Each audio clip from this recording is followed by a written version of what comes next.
Welcome to the Stormsurf video surf forecast for the week starting Monday, July 27th.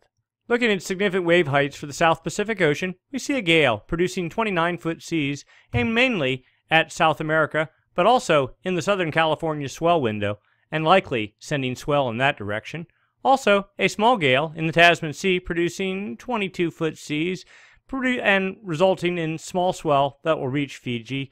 And then one small area of fetch, again, mainly relative to the Tasman Sea, not to our main forecast area, that could produce swell for Fiji. Let's dive into the details.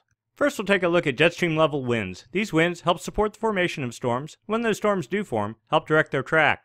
Currently, we have a very split jet stream pattern. The most of the energy is in the northern branch, running more or less west to east on about the 30 south latitude, but it is this split that is troubling, with the southern branch basically ridging south over Antarctic ice, continuing that way both south of Tasmania, the whole way across the southwest Pacific, and only starting to form a trough that is a bow to the north here. You can see it outlined, and that would help support a clockwise circulation in the southeast Pacific. And this is where the gale that we saw in the previous image is situated, with about, 90 knot winds supporting it, not particularly strong, and not a whole lot expected from that. Let's put this into motion.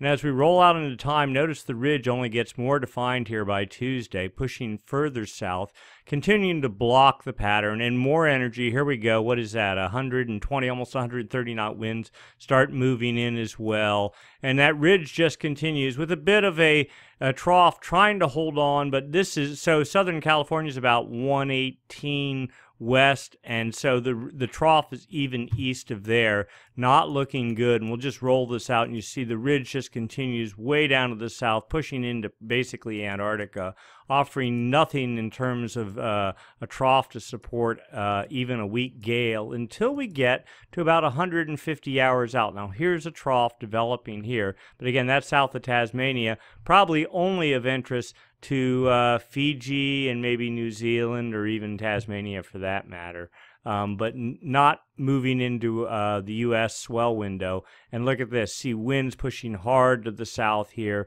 This is just going to lock down high pressure. You end up with high pressure between the two split levels of the split flows of the jet stream, and that's what this looks like. It's just large blocking high pressure is going to end up resulting, and we're 180 hours out here into Tuesday, the 4th of August, and nothing that really suggests storm formation. Let's go look down at the surface.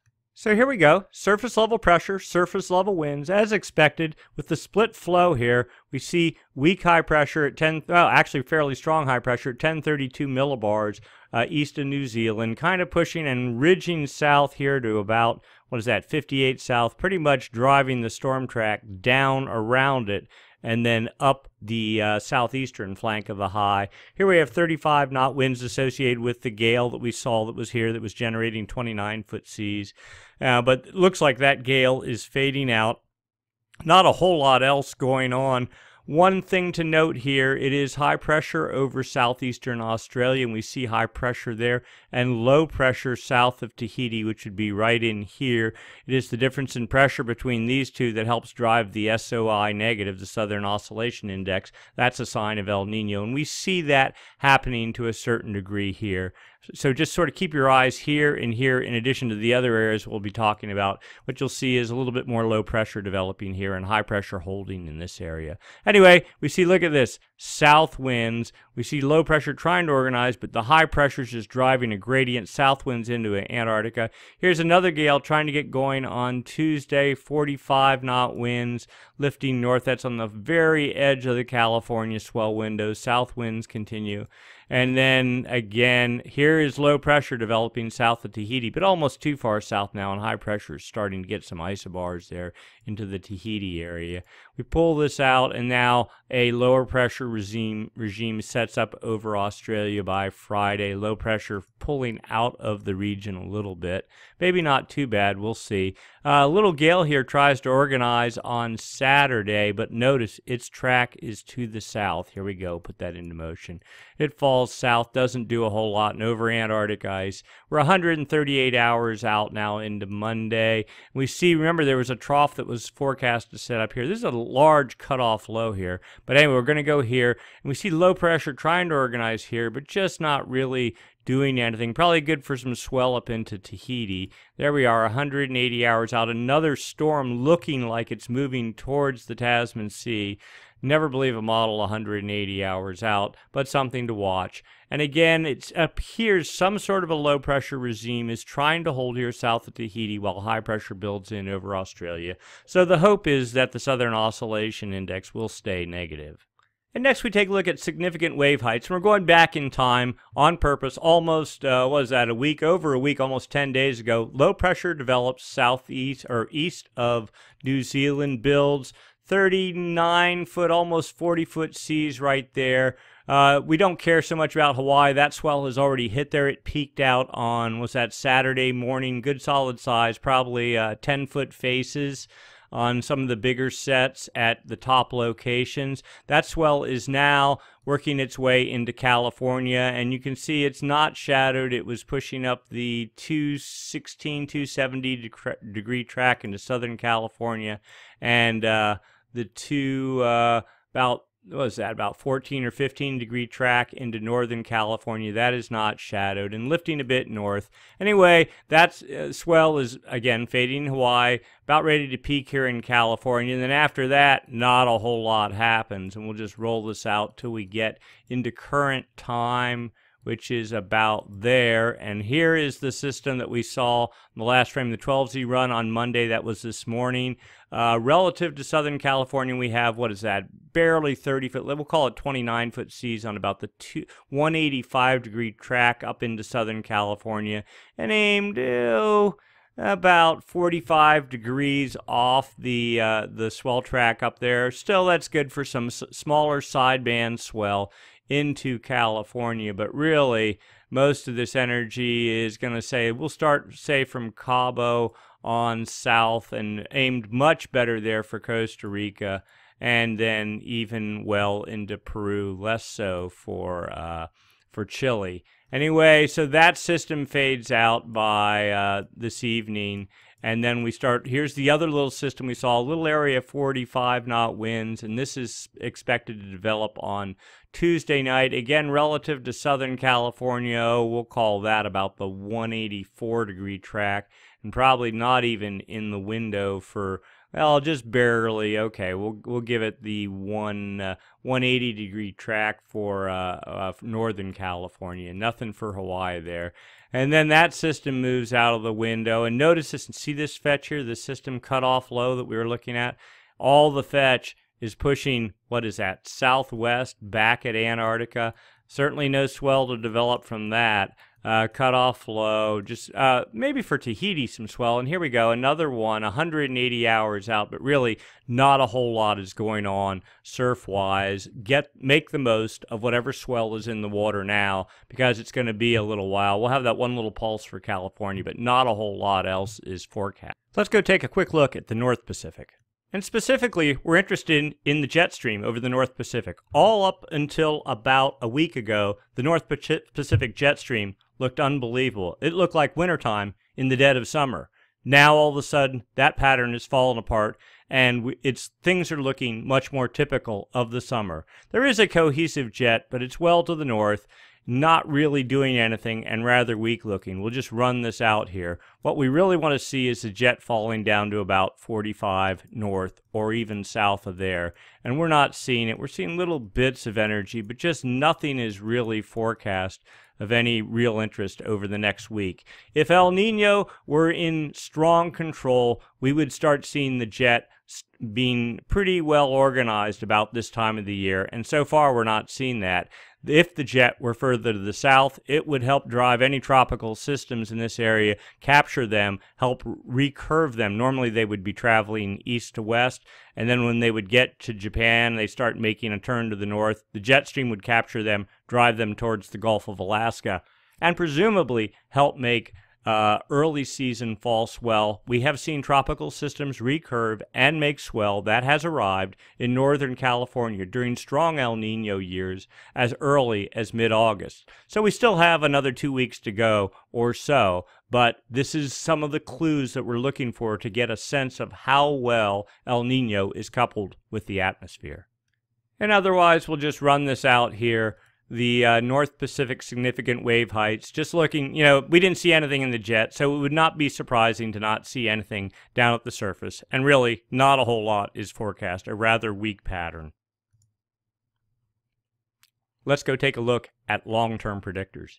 Next up, the Southern Oscillation Index, difference in pressure that we talked about between Darwin, Australia, and Tahiti. Negative numbers in the daily index suggest the active phase of the MJO. And negative numbers over a long period of time suggest El Nino. Currently, the daily index is down at minus 17.1, and as you can see, has been running pretty negative as of late.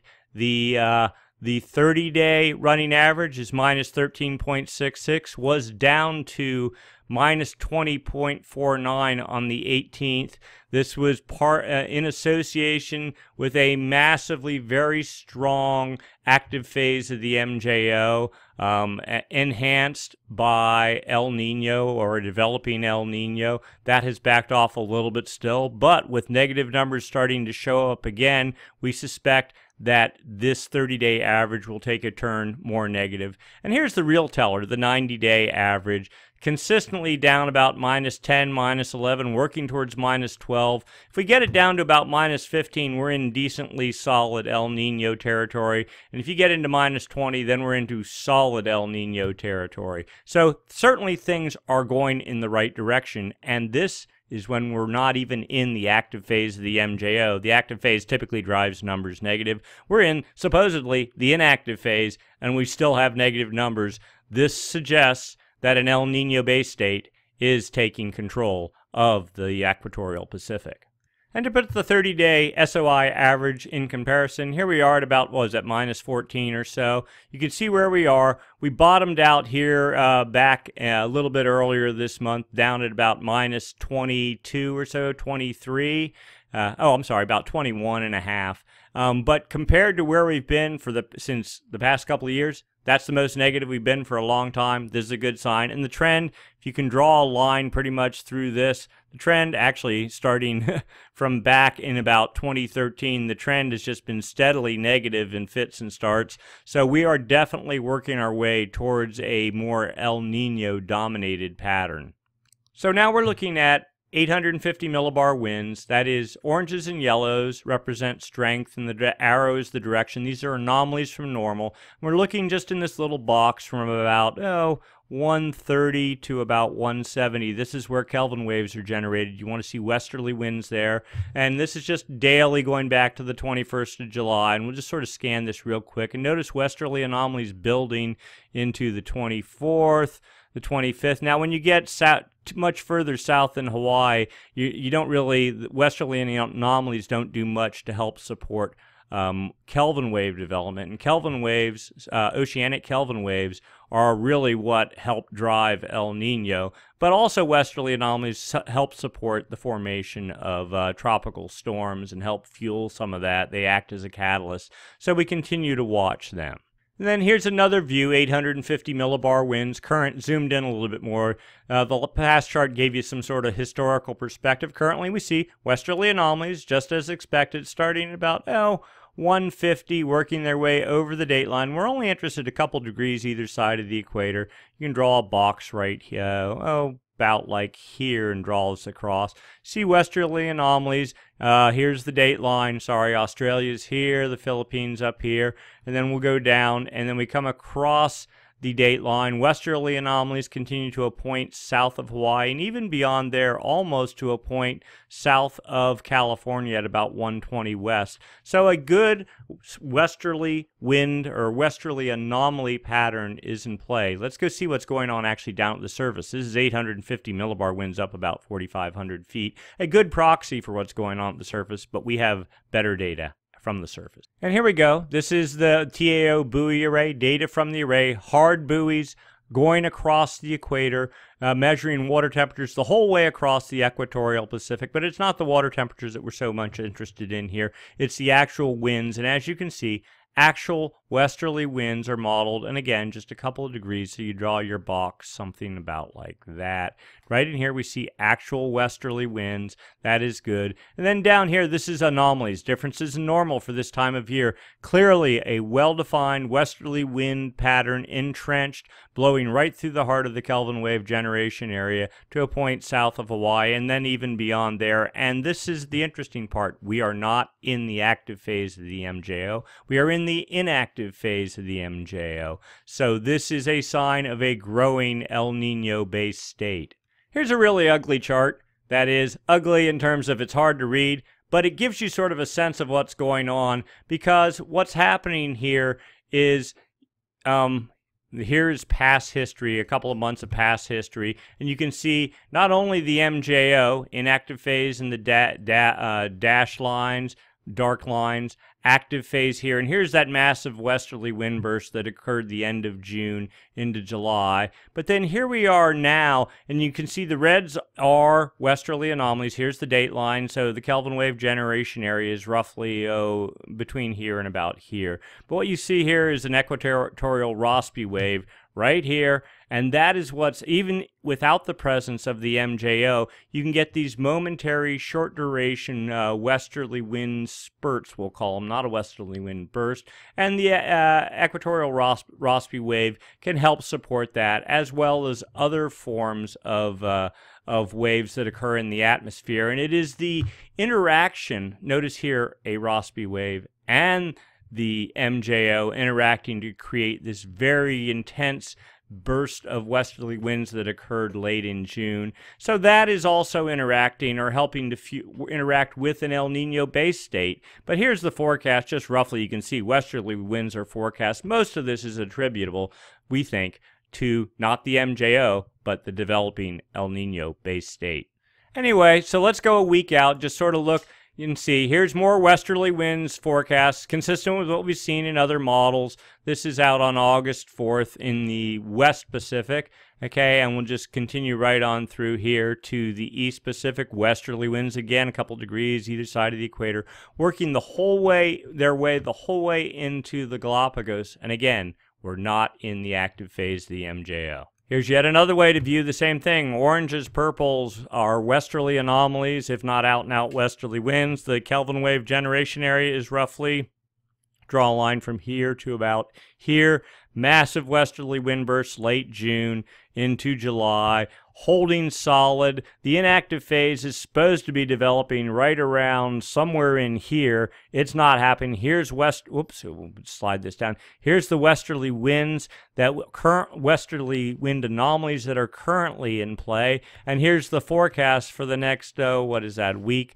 And yet another westerly wind burst, small, is forecast right in the heart of the Kelvin wave generation area, exactly as we would expect. Perhaps some interaction with the Rossby wave, perhaps some interaction with some other form of tropical activity, but nonetheless, westerly winds on the surface help, or westerly anomalies help create Kelvin waves, and Kelvin waves are what really fuel El Nino. Looking out 2 weeks, 15 days, this is the outgoing long wave radiation model, statistical model here. Oranges suggest areas of increased reflectivity off the ocean surface. That suggests the inactive phase of the MJO. Blues are the active phase of the MJO. Less reflectivity, more cloud cover.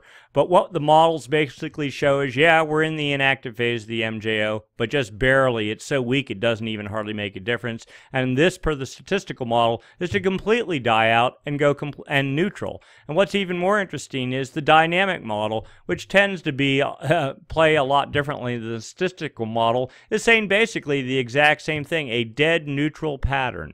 When you get El Nino developing pretty strong, what tends to happen is it takes over and the MJO tends to sort of fade in the background, and it just starts doing its thing. That is, the base state of El Nino just creates continuous westerly winds, and we don't have to sit here and deal with looking for clues at the MJO level or at Rossby wave levels or any of that. Yes, it's good to know it. It's important they have influences, but the El Nino base state, when coupled with the atmosphere, basically takes over, producing continuous westerly winds. That's if you have a strong enough El Nino, and building up warm water in this area here, and we'll get into that in just a second. And finally, the upper level model, same deal. This just assume that the oranges and yellows represent the inactive phase of the MJO. We're in the inactive phase of the MJO. This is up at the jet stream level, and that is supposed to move out over the next through August 21st. And then look at this. You go into a very neutral state, very weak active phase and a very weak inactive phase following that. And yet some more forecast data here. Now these are MJO indexes, phase diagrams. Basically it's like looking down from the top of the world. Here's, let's say, we'll call it the North Pole, but really it could be the South Pole too. It's like you slice the world in half and you go around the planet from the maritime continent, we'll just call this roughly New Guinea, around into the West Pacific, which is where we're interested in Kelvin waves and their formation. From there across America into the Western Hemi, into Africa, and then into the Indian Ocean. And this is where the MJO travels, around the planet like that. And also, so the strength, this is tracking the strength of the active phase of the MJO. And here on the 5th of July, completely off the charts, strong in the West Pacific. That's what helped. This is the active phase of the MJO, supported that massive westerly wind burst. Then it completely collapsed. This model suggests it might retrograde back into the West Pacific and start building, whereas the GEFS, Ensemble GFS model, this was the ECM, Ensemble CMF model, the Ensemble GEFS model, basically just saying the active phase of the MJO collapses and stays collapsed and not a whole lot going on with it. So next we take a look at surface level water temperature anomalies, differences in normal for this time of year.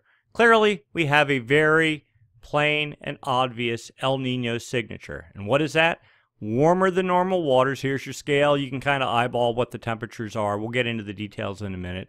But a warm water pattern right in this area here, that's exactly where you'd want to see El Nino warming occurring, but also lots of warm warming up along the western U.S. coast. We also see cooler, very slightly cooler temperatures here along Australia. One would expect that if strong high pressure is building this area. Also, what we saw in the 97 El Nino was cool temperatures migrating off of Africa. That pattern has reemerged and is building a little bit per this latest image. Now, the interesting part here is these temperatures here are not as warm as what we thought they were even, let's say, 2 weeks ago. So here's the current image. Keep your eyes right here. We're going to go back to the 16th of July. Notice the concentration of reds both here, here, and here.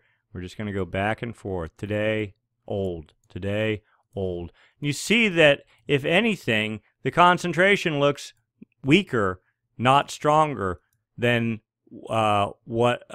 than it should be. One would expect to see, that is, more warm water building, not dissolving. The question is, why is that occurring? Well, we'll show you the answer here in a moment. And just to play this out, let's go take a look at 97.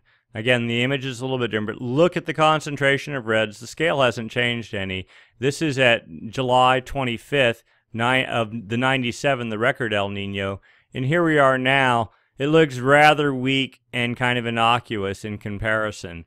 So if there was to be any comparison of the current El Nino to the 97 El Nino, I would say we got a long ways to go still here.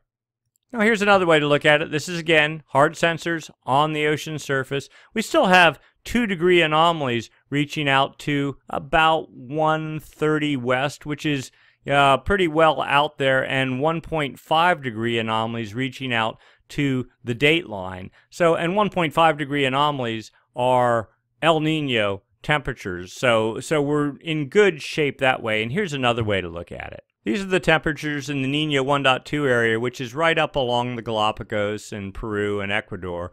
Notice temperatures there have been pretty warm, 3 degrees above normal in periods, but have dropped off as of late down to about 1.9 degrees. But then further off to the west in the Nino 3.4 area, and this is the area that NOAA uses. It goes from about 120 west to 170 west. We'll box that off here in a minute for you to see. But basically, this is the area where NOAA uses to declare whether real El Niños in play or not, and temperatures currently are at 1.6 degrees above normal. That's really good. I mean, that's fully El Nino and solid El Nino territory, and we still have months to go before we expect to reach the peak of El Nino. So though we're not where the 97 El Nino was at this point in time, we're still in very respectable territory. And yet one more view of water temperatures along Ecuador and the Peruvian coast. This was back on July 14th. Notice these temperatures are large pockets of 4 degrees above normal temperatures here. And you're just going, my goodness, this looks extremely impressive. And all this is 2.25 degrees or above. Very impressive. And now here's where we are. Notice, I'll just go back and forth here. Temperatures have retreated significantly, both in terms of aerial coverage and in terms of absolute temperatures. And you go, is El Nino fading? Well, the answer is no, and we'll show you why in a moment. So we're going to take a look subsurface. Here's and so this is the West Pacific, this is the East Pacific, this is water temperatures 2 degrees either side of the equator, going the whole way across the width of the Pacific. Here's the absolute temperatures, which is important because you notice here that warmer than normal water, the 20-degree isotherm really is what they like to look at, the slope of the isotherm, and what you see is water temperatures are making good progress here to the east, but have retreated just a hair bit. This is really what you want to see. It is the differences from normal. Now, about a week and a half, 10 days ago, we didn't have any of this warm water here. In fact, so this is what you call a Kelvin wave, actually. Okay, so let's do this. Westerly winds blow here, take warm water on the West Pacific, push it to depth, and it works its way roughly in 3 months from here to here, gurgling up off the coast of Ecuador. Now what we see here is a nice pocket of 5-degree anomalies subsurface poised to start gurgling up, and yet this is all brand new in here. None of this was here, 10 to 15 days ago. It's just starting to develop. This from that massive westerly wind burst in late June, early July. Warm water starting to build here. We already had this reservoir from 2 previous Kelvin waves that haven't fully gurgled up to the surface yet, and more warm water is building in. So our belief is, though the surface water temperatures here off of Ecuador and the Galapagos have backed off a little bit, it's just a pause before the next wave of warm water starts gurgling up. And when it gurgles up, well, there's all this here, and we expect these temperatures to get much warmer based on the duration and the strength of the westerly winds that blew in late June into early July. Here's yet another view of that same Kelvin wave. Notice there's a little bit of a gap here. Now here's the interesting part. See here, there's a blank space here. The array at, what is that? At 100 west went out. So we have no data of what's really going on here. This model here, and again, it is basically a model. These are the anchor strings with buoys, and notice here, some of these sensors on this anchor string went out as well, but at least we have them down here, the little X's. But we have no data here. This model, which actually goes right up to the Ecuador coast, the other one doesn't. This goes to like a 95 west. This one goes over to about 80 west, which is Ecuador. Notice there's just a little gap here. We suspect that is probably a legitimate gap. That is why water temperatures at the surface have backed off a little bit. It's just like the next Kelvin wave is organizing here, getting ready to make its move, and yet more warm water is building here, falling to depth. No sense of concern here whatsoever. It's just a pulse in the cycle. But basically, we're in really good shape. This is a very excellent subsurface profile. And finally, the forecast from the CFS version 2 model for the Nino 3.4 region. And this has held very steady. currently saying we're at 1.5, about 1.55 degrees above normal, and that's exactly where we are in July, rising from there, hitting 2 degrees in October, and then peaking out at about 2.15 degrees above normal, somewhere in the November time frame, but with temperatures above 2 degrees for almost 3 months. If this were to occur, that would be a very strong El Nino, very solid indeed, not in the 97 category, but just a shade shy of that, not really too far off the mark, somewhere in the 82, 83, somewhere between 82, 83 and the 97 El Nino, maybe even a little bit less than that, but still 82, 83 and the 97 El Ninos are the strongest El Ninos on record, and to be even in the running for that, if one believes this model, then we're in good shape. The current cooling, I wouldn't say cooling, but stall and warming is really not a concern right now in surface water temperatures off of Ecuador, given that there's a massive westerly wind burst that occurred in June, July. That will work its way, let's say July to August, September. That'll work its way and start erupting on the surface in the October time frame, and that should really boost water temperatures up. And we're already seeing plenty of warm water in the pipe, so we believe our El Nino is in very good shape. The other part of this is we thought the inactive phase of the MJO was going to come in around this time frame, maybe in the next week or so. We have seen no data whatsoever to suggest that there's going to be any change in westerly anomalies in the Kelvin wave generation area, further adding speculation that westerly winds will continue to occur.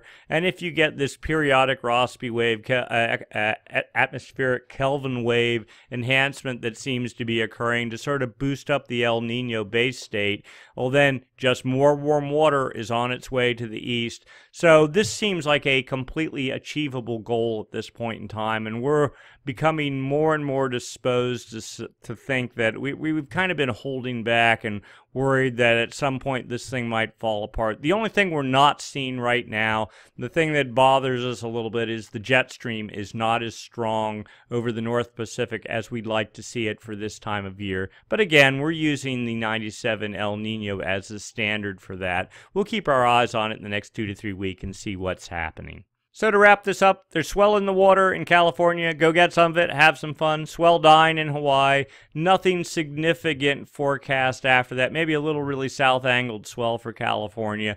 We're kind of waiting to see if the Southwest Pacific warms up again. We certainly expect that it will. Given the El Nino situation, there seems to, and just the trend this whole summer has been nonstop southwest swells. We expect more of that to happen. Long-term, El Nino on track, looking solid. More westerly winds in play, warm water moving to the east, all the things you want to see to get us set up for fall to start and things to get moving.